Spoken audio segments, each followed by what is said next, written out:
नमस्कार, मेरा नाम डॉक्टर रश्मि शुक्ला है। मैं department of psychiatry king George's medical university में असिस्टेंट प्रोफेसर के पद पर कार्यरत हूँ। Thank you for inviting me here to discuss about this very important topic that is dementia. हम हर साल वर्ल्ड डिमेंशिया अल्जाइमर्स डे मनाते हैं 21 सितंबर को। इस बार की थीम है टॉक अबाउट डिमेंशिया। तो आइए हम डिमेंशिया के बारे में कुछ जानते हैं। डिमेंशिया क्या है? क्या ये नॉर्मल फॉरगेटफुलनेस ही है? तो जैसे जैसे कोई आदमी वृद्ध होता है, फॉरगेटफुलनेस, भूलना जो होता है, that can be a part of normal ageing process, जिसमें वो अक्सर रोज़मर्रा की कुछ चीज़ें, चाबी कहाँ रखी है या किसी का नाम है, भूल जाता है। बट हिंट दें, आप कुछ संकेत करें तो उसे याद भी आ जाता है और उससे उसकी लाइफ में कोई प्रॉब्लम नहीं होती है। So that is normal forgetfulness.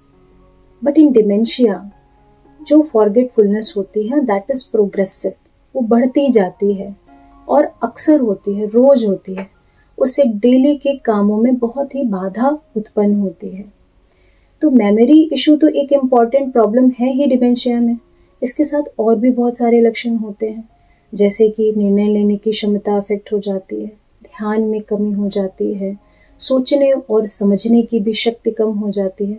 साथ में व्यक्ति की पर्सनैलिटी में भी बहुत सारे बदलाव आते हैं, जिससे लाइफ में प्रॉब्लम आती है। और जब प्रॉब्लम शुरू होती है तब वो बीमारी का रूप ले लेती है, जिसे हम डिमेंशिया कहते हैं। और ये बहुत ही कॉमन भ्रांति है कि डिमेंशिया है तो अल्जाइमर्स है। ऐसा सिनोनिमस नहीं है, क्योंकि डिमेंशिया जो होता है एक अम्ब्रेला टर्म है, राइट। और अल्जाइमर्स एक टाइप का डिमेंशिया होता है। हमारी ब्रेन में बहुत सारे पार्ट्स होते हैं, तो डिपेंडिंग अपॉन कि कौन सा ब्रेन का लोब इफेक्ट हुआ है, उस टाइप का डिमेंशिया होता है। चूंकि अल्जाइमर्स मोस्ट कॉमन कॉज होता है डिमेंशिया का, इसलिए लोग अक्सर उसको इस चीज़ से कोरिलेट करते हैं कि डिमेंशिया है तो अल्जाइमर्स ही होगा, क्योंकि 60 से 70% डिमेंशिया के केसेस में कारण अल्जाइमर्स ही पाया जाता है। अल्जाइमर्स में टेम्पोरल और पैराइटल लोब हमारे ब्रेन का इफेक्ट होता है।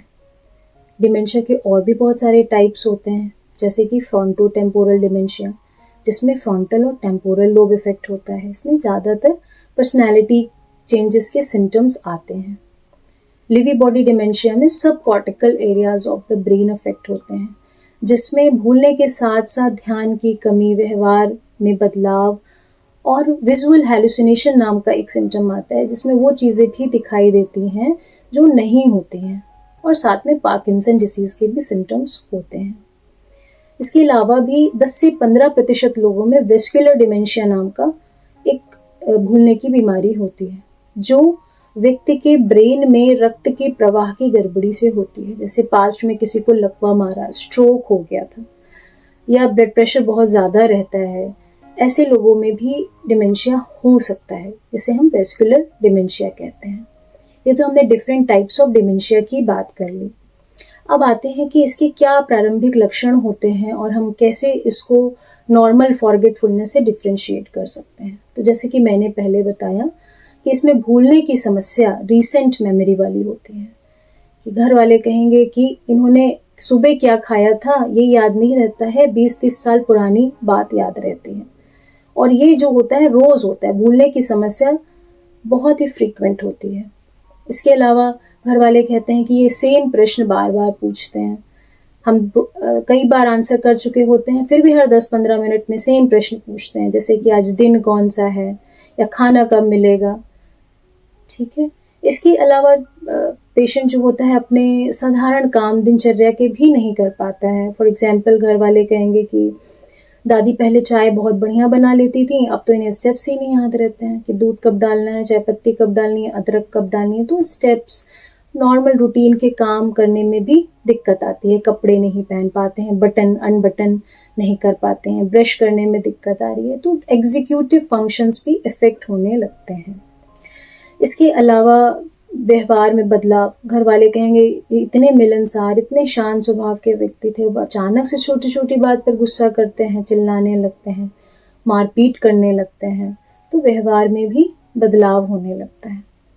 फिर कई बार कन्फ्यूजनल स्टेट में भी पेशेंट होता है, उसे दिन रात का अंतर नहीं पता लग रहा है, रात में 6 बजे उठ के बैठ जाते हैं और कहते हैं कि सुबह हो रही है, चलो सब लोग उठो, या घर में ही बैठे हैं फिर भी कहते हैं चलो मुझे मेरे घर ले चलो। तो इस तरीके की कन्फ्यूजनल स्टेट भी आने लगती है। तो ये कुछ जो लक्षण हैं, तो भूलने के साथ साथ ये वाली चीज़ें भी यदि प्रेजेंट हैं तो हमें सतर्क हो जाना चाहिए कि ये नॉर्मल फॉरगेटफुलनेस नहीं है, ये डिमेंशिया के लक्षण हो सकते हैं। अब इस स्टेज पे हमें स्पेशलिस्ट प्रोफेशनल से सलाह लेनी चाहिए। साइकियाट्रिस्ट से, आप जीरियाट्रिक मेंटल हेल्थ स्पेशलिस्ट से मिल सकते हैं। कुछ स्क्रीनिंग टेस्ट्स करेंगे टू कई बार जो डिमेंशिया होता है वो, जैसे कि मैंने पहले बताया, कुछ ऐसे कारण होते हैं जो रिवर्सिबल होते हैं।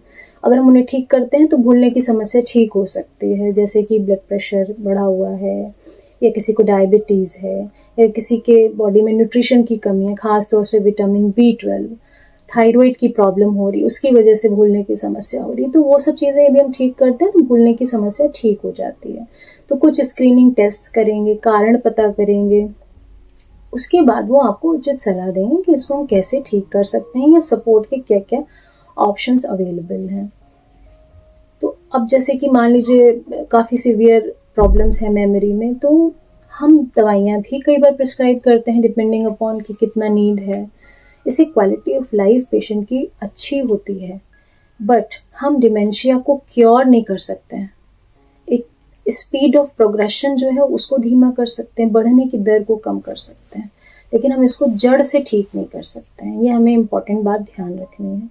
लेकिन दवाइयों, केयर और देखभाल से मरीज की क्वालिटी ऑफ लाइफ अच्छी हो सकती है, घर वालों का केयर गिविंग बर्डन भी कम हो सकता है।